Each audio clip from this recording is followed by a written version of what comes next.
옆집 아이가 뭘 한다는 얘기만 듣고 따라서 해당 분야 학습을 시키기보다는 우리 아이가 현재 어떤 분야에 흥미를 갖고 있고 어떤 분야는 흥미가 없는지 살펴보시고 아이에 맞는 적성 교육을 진행하시는 것이 좋습니다. 지적 능력이 뛰어난 아이들은 여러 분야에 있어서 모든 학부모님들의 교육 고민 해결사 김쌤입니다. 오늘은 우리 아이를 효과적으로 성장시키는 교육 세 번째, 우리 아이의 학습적성 높여주기에 대해 말씀 나눠보도록 하겠습니다.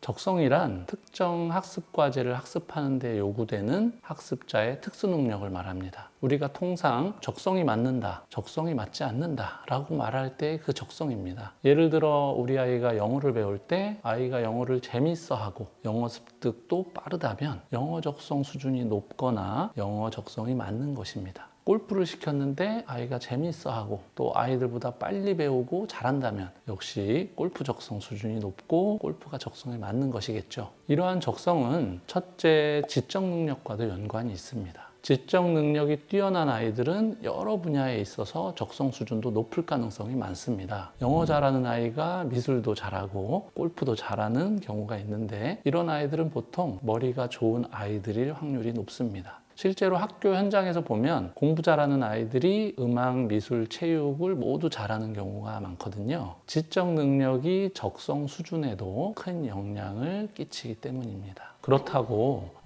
우리 아이는 머리가 좋지 않은 것 같은데 망했다 라고 생각하시면 안 됩니다. 왜냐하면 적성은 지적 능력과도 연관이 있지만 지적 능력은 보통이라고 해도 성장 환경에 따라서 적성 수준이 높아질 수 있기 때문입니다. 아이가 어린 시절 자신의 생각을 그림으로 다양한 색으로 또 이렇게 마음껏 표현할 수 있는 기회가 있는 그런 아이들은 색감도 좋아지고 미술 표현 능력이 또래보다 높아질 수 있습니다. 그런 아이들을 학교에서 제가 또 많이 만나봤고요.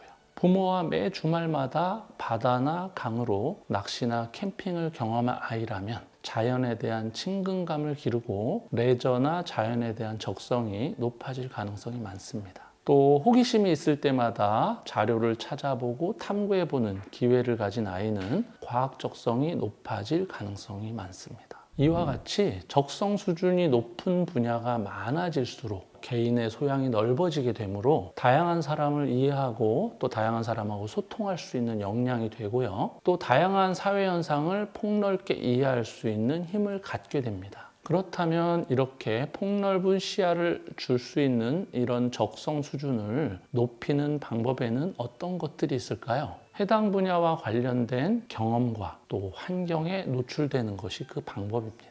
우리 아이의 적성 수준을 높여주기 위한 첫 번째 방법은 체험을 통해서 해당 분야의 경험을 제공하는 것입니다. 과학을 예를 들어 볼까요? 교사로서 제가 아이들과 천문대에 가서 별을 보는 그런 체험학습들을 하게 되면 그동안 우주나 천체에 관심이 없던 아이들도 체험학습을 다녀오고 나서 우주와 천체에 대해서 급 관심을 갖게 되는 경우가 많았습니다. 그와 같이 아이들은 경험과 어떤 환경에 큰 영향을 받는 것이죠. 하루 종일 땅만 보는 아이보다 하늘의 별을 자주 보는 아이가 밤하늘에 관심을 가질 확률이 높고 하늘의 달을 맨눈으로 보는 아이보다 망원경으로 달의 분화구까지 관찰해 본 아이가 우주에 관심을 가질 확률이 더 높습니다. 이처럼 어떤 경험을 하는지가 우리 아이의 적성 수준에 큰 영향을 미칠 수 있습니다. 수학도 예를 들어 볼까요? 수학 적성 수준을 높이려면 제가 여러 차례 강조한 수감각과 수학적 안목을 기르는 경험을 제공하는 것이 필요합니다. 수감각은 아주 어릴 때는 일상생활을 통해서 길러주는 것이 좋죠. 그러면서 점차적으로 게임을 할 수 있는 나이가 되면 주사위나 보드게임 등을 활용할 수가 있습니다. 유아의 경우는 걸음을 걸을 때 걸음수를 셀 수도 있고요. 글자를 모르면 간판에 있는 글자 숫자를 셀 수도 있습니다. 차 안에서 창 밖을 내다보면서 차 번호 읽기를 게임처럼 할 수도 있고요. 좀 더 성장해서 덧셈을 할 수 있다고 하면 차 안에 있는 사람들이 아무 숫자나 먼저 말한 다음에 세 번째로 지나간 차의 차 번호를 보고 그 네 자리를 다 더해서 내가 말한 숫자와 가장 가까운 사람이 이기는 게임을 하자. 그러면 그런 게임도 되게 재미있을 수 있습니다. 주사위를 활용할 수도 있는데요. 주사위에서 6을 0으로 바꾸는 거예요. 6이 나오면 0이다 라고 해서 주사위 2개를 굴린 다음에 2개의 주사위의 합을 빨리 말하는 거. 그걸 더 잘하게 되면 주사위의 합을 10에서 뺀 수를 빨리 말하는 그런 방법도 수감각을 길러주는 데 도움이 될 수 있습니다. 수학적 안목도 일상생활 속에서 길러줄 수 있습니다. 자연에서 꽃을 보면 대부분 꽃잎은 3장, 5장, 8장 이와 같은 식으로 피보나치의 수열의 규칙대로 되어 있거든요. 여기에서 앞에 있는 수 2개를 더하면 뒤의 수가 됩니다. 1, 3을 더하면 5가 되고요. 3, 5를 더하면 8이 되고 되게 신기하죠? 이와 같이 자연 속에도 신기한 수의 규칙이 있다는 것을 알게 할 수 있습니다. 또 9구단의 경우도 9단은 답에 나오는 두 수를 다 더하면 모두 9가 돼요. 9, 1은 9, 9, 2, 18, 1, 8 하면 9되죠. 3, 9, 27, 27 하면 9되죠. 다 9가 됩니다. 또 뒷자리를 쭉 보면 9, 8, 7, 6, 5, 4, 3, 2, 1로 쭉 내려가요. 신기합니다. 8단은 두 수를 더하면 8, 7, 6, 5, 4, 12, 11, 19 해서 또 8, 7, 6, 5, 4 이렇게 계속 반복되거든요. 끝자리만 보면 또 8, 6, 4, 2가 계속 반복되는 것을 볼 수 있고 이와 같이 우리 주변에서 수학적으로 관심을 끌 만한 요소를 경험하게 하면 아이들이 일상의 수를 볼 때 그냥 지나치지 않고 더 유심히 관찰하는 태도를 길러줄 수 있고 수감각과 수학적 안목을 형성하는 데도 도움을 줄 수 있습니다. 우리 아이들이 특정 분야에 노출되고 관련된 경험을 한다는 것은 그 분야에 대한 안목을 만들고 이 안목은 감동과 감흥의 깊이를 만들기 때문에 경험이 없는 아이보다 해당 분야에 대한 관심과 만족감이 훨씬 더 커지게 되고요. 해당 분야의 적성 수준이 높아질 수밖에 없습니다. 그렇기 때문에 경험이 아이들의 적성 수준을 높이는 데 아주 큰 역할을 할 수가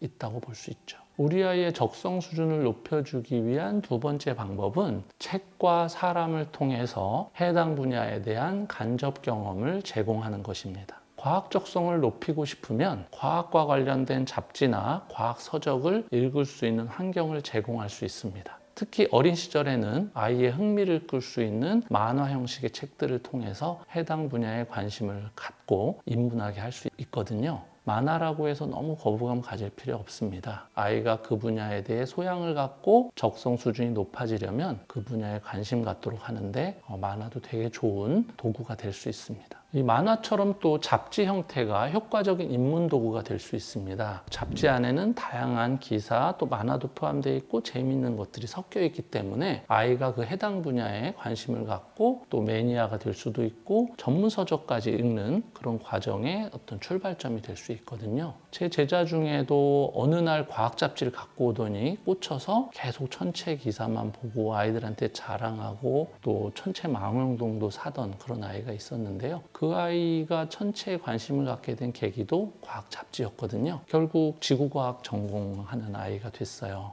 또 부모님과 대화 중에 관련 분야에 대한 이야기를 많이 하는 것도 적성 수준 향상에 도움이 됩니다. 부모님이 관심을 갖는 분야는 아이들의 적성 수준도 높을 가능성이 많습니다. 학교에서도 담임 선생님이 무엇을 좋아하는지에 따라 아이들의 적성 수준에 영향을 미치는 경우가 많습니다. 제가 예전에 근무했던 학교에서 농사 짓는 걸 되게 좋아하는 선생님이 계셨어요. 그래서 그분은 학교 옆 텃밭에서 반 아이들과 학급 농장을 운영했었거든요.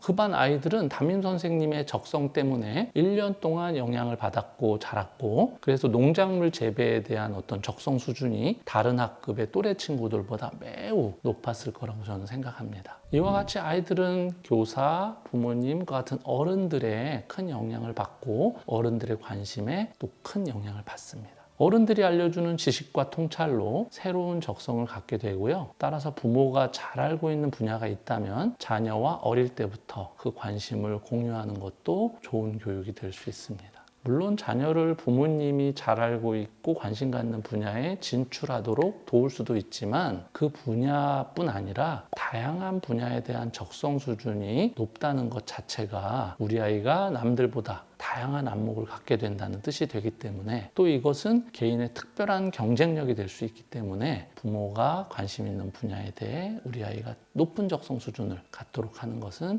되게 효과적이고 좋은 교육 방법이 될 것이라고 생각합니다.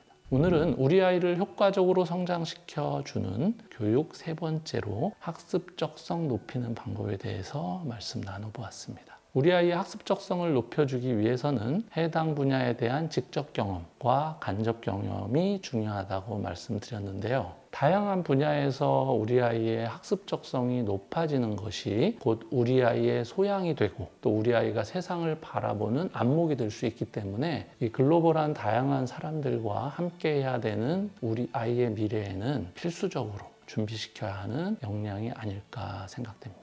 옆집 아이가 뭘 한다는 얘기만 듣고 따라서 해당 분야 학습을 시키기보다는 우리 아이가 현재 어떤 분야에 흥미를 갖고 있고 어떤 분야는 흥미가 없는지 살펴보시고 아이에 맞는 적성 교육을 진행하시는 것이 좋습니다. 아이가 적극적으로 어떤 분야에 대한 학습을 원할 경우는 학원이나 교육기관의 그런 정식 코스를 밟아도 되지만 아이가 현재 해당 분야에 흥미가 없다면 앞서서 사례로 말씀드린 것처럼 책이나 경험 등을 먼저 제공해서 흥미와 관심을 갖도록 유도하는 것입니다. 사회가 복잡해지고 다양해질수록 다양한 분야를 이해하고 다양한 분야의 역량을 융합할 수 있는 인재가 사회를 리드하고 대우를 받을 확률이 높아지고 있습니다. 아이가 잘하는 분야, 관심 있는 분야만이 아니라 다른 분야에도 흥미를 가질 수 있도록 직접 경험과 간접 경험의 기회를 주신다면 우리 아이가 사회를 바라보는 그런 안목이 넓은 아이가 되고 다양한 문화를 이해하는 아이, 또 타인과 쉽게 협업하는 아이로 성장하게 될 것입니다.